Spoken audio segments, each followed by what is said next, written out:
MTI GMs, hey, what's up? It is Tuesday. Going to get an early recap this week. Had a little time this evening. We are the day after the fallout of week 8, where we saw a team getting back on track, a couple of teams taking a step back, and we saw a heavyweight tilt for the ages. So let's start there. We had my team, the Mighty Dolphins, versus Triple X. Both of us coming in to the week pretty hot. I think coming off of wins, the both of us having playing our best right now towards the middle of the season, and both of us coming in with pretty healthy lineups. I think I was just missing Kelsey, but otherwise we had all of our stars going in. Looked like Mark had made some moves during the week. Guys in and out of his lineup, trying to get the right chemistry. Tyler Algier in, Latavius Murray out. He picked up a couple of my backups from my team. But anyway, picked up Greg Dulcich, tight end, his new secret weapon. So everything, pulling out all the stops here. I took it as a compliment. But anyway, but hey, it lived up to the billing for sure. I was kicking ass all afternoon, early games especially. The TDs were just coming in fast and furious. Jalen Hurts to A.J. Brown times 3. And Geno Smith doing his thing in the 4 o'clock game. We had Travis Etienne having a career day for my team. So everything was going great. But then came the 425 games. And look who showed up. CMC, Preet's new addition, about 2 weeks old. Got a little taste of the offense in his first week in San Francisco.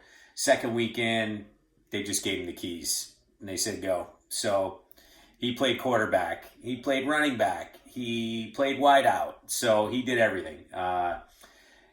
Not surprised. But he had a career day, too. I think only a few players in NFL history have thrown for a pass, run for one and caught for one. Add Christian McCaffrey's name to that very, very short list. And thrown a few DeAndre Hopkins touchdowns, along with Lamar doing his thing. And before you know it, my lead shrunk to, 10, 12. So we both went into Monday night. I think I was 11 and a half points up. I had T. Higgins. Mark had T. Higgins and Evan McPherson. Mark had Burrow, obviously. And it was just really about all who Burrow was going to throw the ball to. And luckily for me, T. Higgins caught a late fourth quarter touchdown, 40-yarder at that, so I got the bonus there. Evan McPherson, my kicker, did everything he possibly could to give the game to Mark. He missed an extra point, missed a field goal, but at the end of the day, it lived up to its billing this game. 170.5, Mighty Dolphins. 168 even for Triple X, handing them their second loss. This one's a brutal one for Mark. I know sitting there on the couch thinking if I score 170 points and lose this game, I had a guy that got in the end zone 3 times from the quarterback that I also have. How could I live with that? But I got it done. And again, this is what it's going to take to beat Mark's team for sure. This type of Herculean effort. And it got done this week. But great game for Mark, in all honesty. His guys, performed for sure. And, you could pick on things. Justin Jefferson didn't get in the end zone, or he was a couple of yards away, Mark said, for a 100-yard game. Shit like that happens. But when you score 168 points, that's a tough loss. But, hey, I'll take this one for sure. I still got a ways to go to catch up to points to Mark, but we each leave this game with a 6-2 record. Mark still in first place, myself in second, even though we're tied with record. But as we know, head-to-head matters not in our league. It is total points, and Mark still leads there. So maybe a preview of a final. Who knows? But before we can even talk about a final, either one of us getting there, we have to get through this guy. I don't know how he does it, but it's Titty City. Who else? It's Titty City. It's Rich. Trust the process, Fowler. The process is go to the draft. I think he has a plan. Throws his money out, gets his players, spends all of his budget, barely makes a waiver claim, certainly doesn't make a trade, God forbid. And he just goes out, and I think this may be the second or third time this year he's gotten 200 points. And he was right. Had Tyler Boyd gone off last night, he had 9.5. Had he actually gone off, I mean, we're talking about all-time records here in terms of scoring that I don't think anybody would have caught. But again, the quarterback bookends, Murray and Tua, getting it done. Rich's keeper for $1. Another 40-point week for Tua, off the IR, back into Rich's heart, in his lineup, wreaking havoc across this league. And DeAndre Swift, welcome back. Another guy. Just, and really, I mean, the key to his victory here, even probably more so than Tua, would be another guy that scored 3 touchdowns this week. We had CMC. We had A.J. Brown. Throw in Tony Pollard to that short list of players in any given season are going to go off for 3 touchdowns. But we had 3 in 1 week. So, Rich with Tony Pollard filling in for Zeke, 36.5 points. Tyreek being Tyreek, 27 points. I mean, he's got the makings here of a team that could just drop 200 on you at any given time. The quarterbacks, the thing is you got 2 quarterbacks that don't have defenses. They both play for teams with shitty defenses. So Murray's just going to keep throwing. Tua's going to keep throwing. All right, we picked up, Chubb today, so we'll see what happens from Denver. Maybe we'll solidify our defense a little bit there in Miami. But I don't know, man. I think he's got the perfect mix of situation and skill, and that's really what you need here in these 2 quarterbacks. On the other side, 206.5 for Titty City, 169 for Super Troopers. Brian, I mean, another guy that's going to score 170 points this week and lose. It's rough. He was without Mahomes, and he still managed to put up 169 points.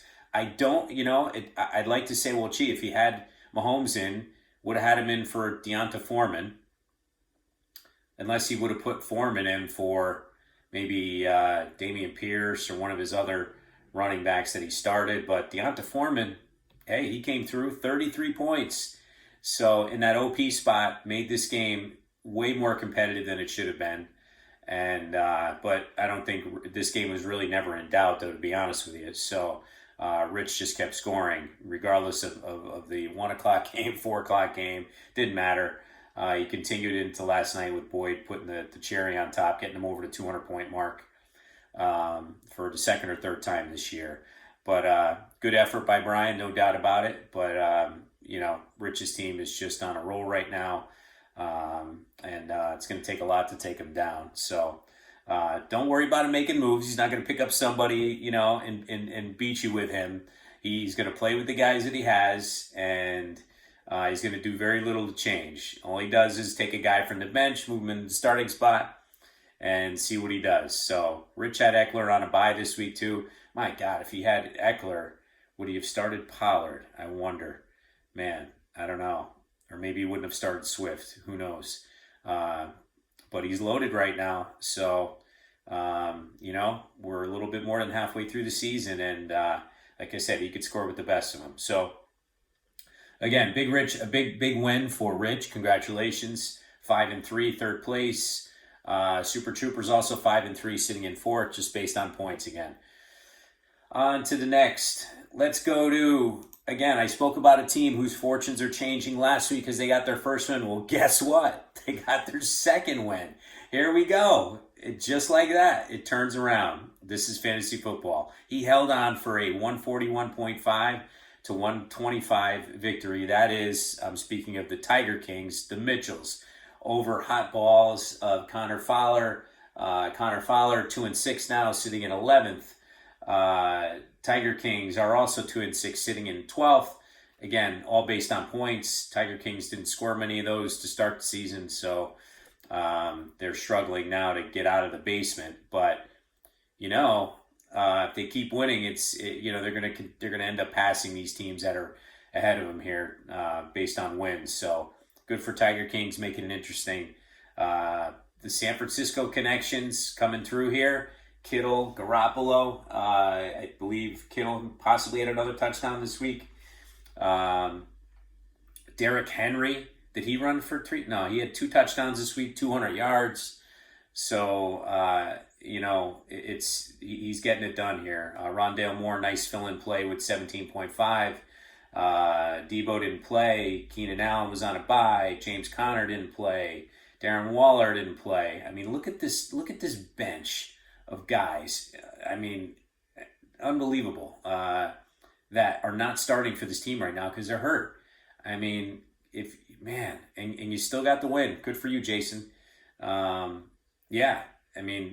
till they get back in. This is a team you'll want to watch out for if they start to get healthy moving forward. But he strung 2 wins in a row. Good for him. He deserved it. A lot of misery the first 6 weeks, I think, into the season. So on the other side, hot balls. Outside of Chubb, little Zach Wilson, there's not too much to speak about here. Rodgers, kind of ordinary still. 49ers D had a nice day, but he left Metcalf on the bench. Who knew though, right? Metcalf had a knee injury. We didn't know if he was going to play or not. But he did get in there. He gutted it out and had a few catches. I think a TD too, possibly. Or no, that was Lockett.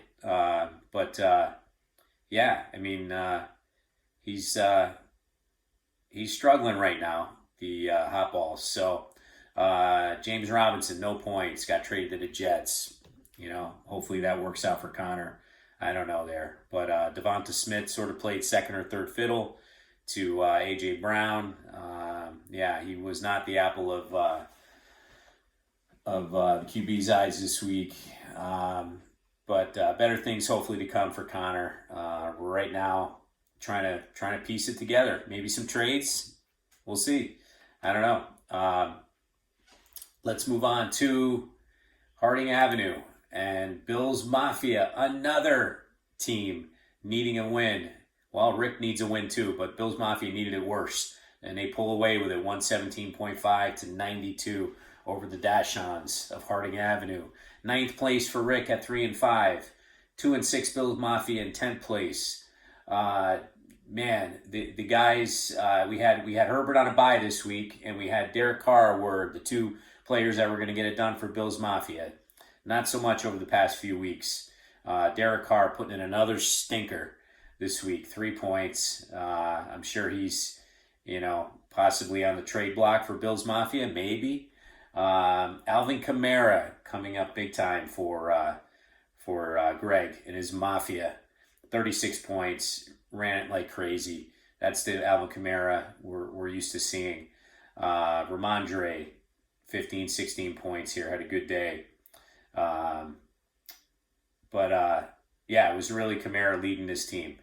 On the Dachshund side, what's really to talk about here? I mean, you had one guy that went over 20 points, and that was Andy Dalton with 24. Everybody else was below 20, 8, 6, 7, 7.5, 1, 0. I mean, not going to get it done. So Rick, I don't think luckily there wasn't anybody on his bench that would have made a difference this week if he put him in. But he's got a decent bench here of guys and names that'll hopefully come through for him, and he can insert back into his roster moving forward. But for this week, you got Pittman going through a quarterback change. George Pickens, 0 points. How does that happen? Brandon Ayuk had a nice day. Kate Otten, I think, got ripped off a touchdown. I think he had one. They called it back on the tight end side. So Pickett, 8 points, still kind of finding his way. So we'll see. I still think that Rick's team is going to be dangerous moving forward. So we'll see if I'm right or not. Let's move on to Breaking Bad and Kiss My Ass. All right, Kiss My Ass got the victory. He's 3-4-1. Currently sitting in the last playoff spot in the Legends Conference. He had 126.5. He took out Breaking Bad 99.5. Dave 5-3. Fifth place. I think it's Dave's second loss in a row here. He's kind of reeling a bit. Even Josh Allen couldn't save him this week. He only had 20 fantasy points. And Trevor Lawrence had 6. So when have you seen that from Dave's team? 26 total points from the QB position. So, but hey, listen, Dave knows this, as Josh Allen and Gabe Davis, as those guys go, even Trevor Lawrence to an extent, so goes his team. And this week, for whatever reason, against Green Bay, Green Bay came to play. It was closer than I thought, 27-17.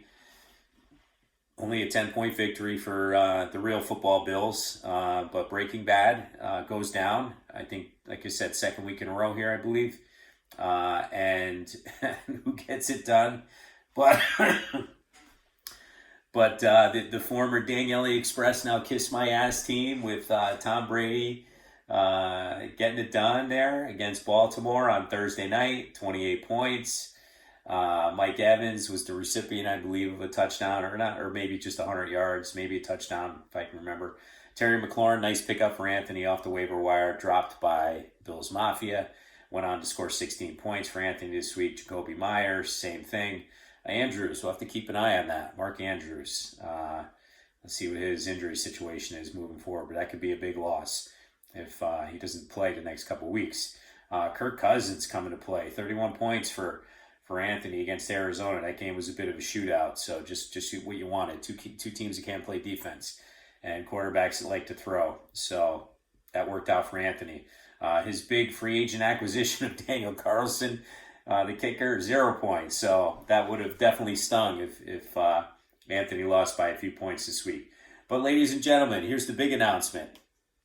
Anthony finally secured a defense that scored positive points this week. 5.5 points.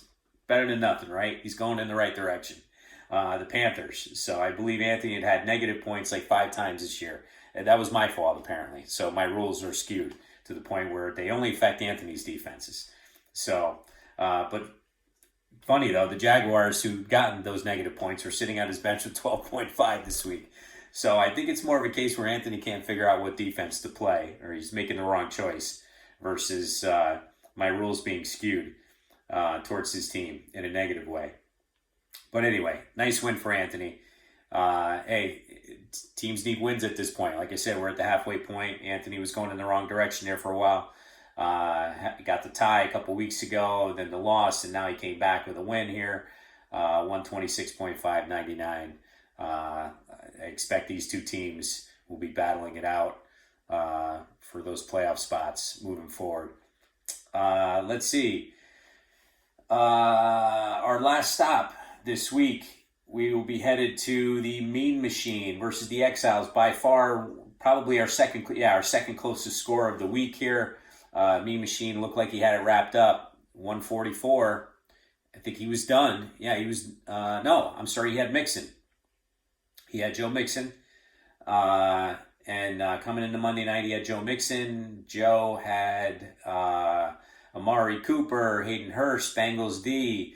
So Joe ended up throwing up, 20, 26, and 6, 32 points to